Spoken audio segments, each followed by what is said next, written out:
અમરેલીના સાવરકુંડલા તાલુકાના ખડકાળા ગામે 32 વર્ષીય પરિણીતાની તેના જ પતિએ હત્યા કરી હોવાની ઘટના સામે આવી છે। વહેલી સવારે પેટના ભાગે 7 થી 8 તીક્ષ્ણ હત્યાના હત્યારો પતિ બાળકોને લઈને ફરાર થયો હતો। આશરે 37 વર્ષનો લીલિયા તાલુકાના પુંજાપદર ગામના વતની પરેશભાઈ નિમાવત તેની પત્ની આશાબેન નિમાવત અને 3 બાળકો સાથે રહી સાવરકુંડલાના ખડકાળા ગામે નિરાધાર પટેલ વૃદ્ધોનું ભોજન બનાવવાનું કામ કરતા હતા।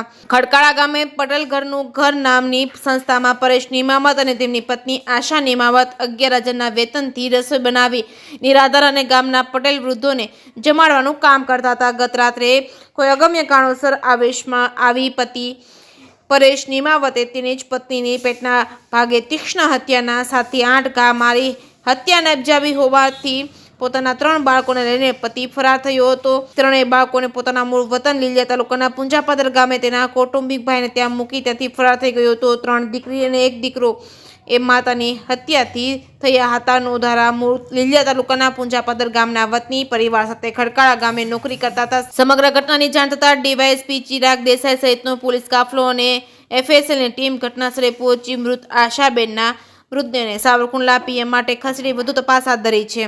જેકેએસવી ગુજરાતી સાથે જૈનિક સુચિત્રા અમરેલી।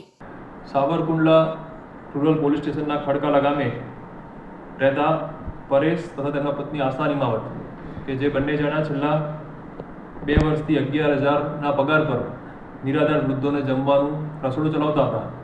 ત્યારે ગત રાત્રિના કોઈ અગમ્ય કારણસર આશાબેનને તેમના જ પતિ પરેશ દ્વારા પેટના ભાગે તીક્ષ્ણ હથિયારથી 7 થી 8 ઊંડા ઘા માર્યા છે, જેના કારણે આશા નિમાવતનું મૃત્યુ થયું હોવાનું હાલ જણાઈ આવ્યું છે।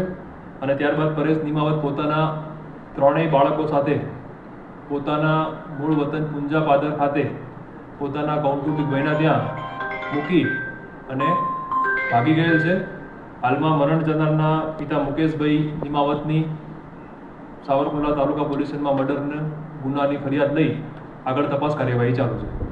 સર, પ્રાથમિકમાં કંઈ જાણવા મળ્યું હત્યા શા માટે થઈ હોય અથવા? હાલમાં કોઈ સ્પષ્ટ કારણ જણાતું નથી, પણ કોઈ અગમ્ય કારણસર તેમના જ પતિ દ્વારા આશાબેનનું મૃત્યુ નિપજાવ્યું છે, જેના આધારે ગુનો દાખલ કરેલ છે।